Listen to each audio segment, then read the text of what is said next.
Hello friends, welcome to my channel. இந்த வீடியோவில் வந்து அண்ணாவோட நகைச்சுவை உணர்வை பற்றி தான் நம்ம வந்து பார்க்க போகிறோம். அறிஞர் அண்ணாவுக்கு வந்து நேச்சுரலாகவே வந்து நகைச்சுவை உணர்வு இருந்திருக்கு. அதுக்கு சில இதெல்லாம் இருக்குது, அதனால் நான் அதை சொல்கிறேன். அவர் வந்து முதல்வராக இருக்கும்போது சட்டசபையில் வந்து எதிர்க்கட்சி உறுப்பினர் விநாயகம்ன்றவர் வந்து எந்திரிச்சு, நான் கொடுத்த ஆண் புலிக்குட்டியை வந்து நீங்கள் மிருகக்காட்சி சாலையில் சரியாகவே பராமரிக்க வைக்கிறீங்க, ஆனால் எம்ஜிஆர் கொடுத்த பெண் புலிக்குட்டியை வந்து நல்லா பராமரிக்கிறீங்க அப்படின்னு சொல்லிட்டு குற்றம் சாட்டினாராம்.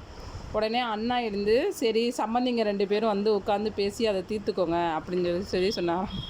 அப்போ சபையில் இருந்த எல்லாருமே வந்து அண்ணா சொன்னதை கேட்டு உடனே சிரிச்சிட்டாங்களாம்.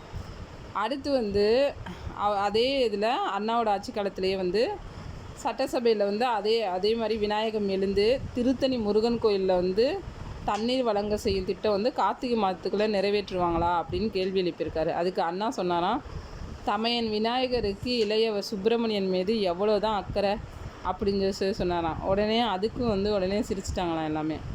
அப்புறம் அறிஞர் அண்ணா காலத்தில் வந்து பஸ்ஸில் வந்து திருக்குறள் வந்து எழுதணும் அப்படின்னு சொல்லியிருக்காங்க.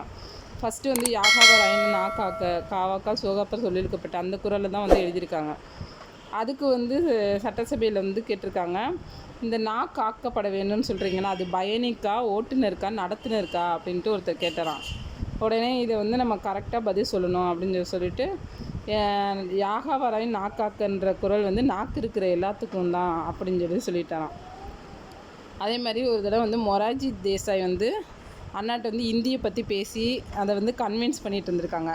அப்போ வந்து ஹிந்தி வந்து நீங்கள் 3 மாதத்துலேயே நல்லா கற்றுக்கலாம் அப்படின்னு சொல்லியிருந்திருக்காங்க. அதுக்கு அண்ணா வந்து அதாவது அதுக்கு பதிலடி கொடுக்குற மாதிரி அவர் என்ன சொல்லியிருந்திருக்காரு, ஆமாம் 3 மாதம் தான் கற்றுக்கணும், அதுக்கு மேலே அதில் என்ன இருக்குது கற்றுக்கிறதுக்கு அப்படின்னு சொல்லிட்டு அதாவது சூசகமாக சொல்லியிருக்காரு ஹிந்தியை வந்து வேண்டான்றதை. அப்புறம் அறிஞர் அண்ணா வந்து முதலமைச்சராக இருக்கும்போது அவங்க ஃப்ரெண்டு வீட்டில் போய் சாப்பிட்டுட்டு இருந்திருக்காரு. அப்போ வந்து அவருக்கு வந்து முட்டையும் அப்பளமும் வந்து பரிமாறியிருக்காங்க. அப்போ வந்து அப்பளம் வந்து காற்றுல வந்து பறந்துக்கிட்டே இருந்துச்சான்.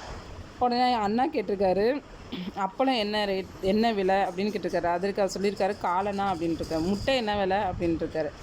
அது 4 அணா அப்படின்னு சொன்னாராம். உடனே அண்ணா வந்து காலனா தலை விரித்தாடுகிறது, 4 அணா அமைதியாக இருக்குது அப்படின்னு சொல்லியிருக்காரு. இது வந்து விலைவாசியை பற்றி அவர் வந்து அப்படி சூசகமாக சொல்லியிருக்காரு. அப்புறம் வந்து எதிர்க்கட்சி உறுப்பினர் ஒருத்தர் வந்து அண்ணாக்கிட்ட கேட்டிருந்திருக்காரு, புலி விலை குறைந்துள்ளதே அது யார் சாதனை அப்படின்னு கேட்டிருக்காரு. உடனே அண்ணா எழுந்து, அது புளிய மரத்தோட சாதனை அப்படின்னு சொல்லியிருக்காரு. அங்கே இருந்தவங்க எல்லாத்துக்கும் சிரிப்புலியாக அடக்கவே முடியலையாம். இது மாதிரி அறிஞர் அண்ணா வந்து பேசும்போதே வந்து நகைச்சுவை உணர்வோடவே பேசியிருந்திருக்காரு. இந்த வீடியோ உங்களுக்கு யூஸ்ஃபுல்லாக இருக்குன்னு நினைக்கிறேன்.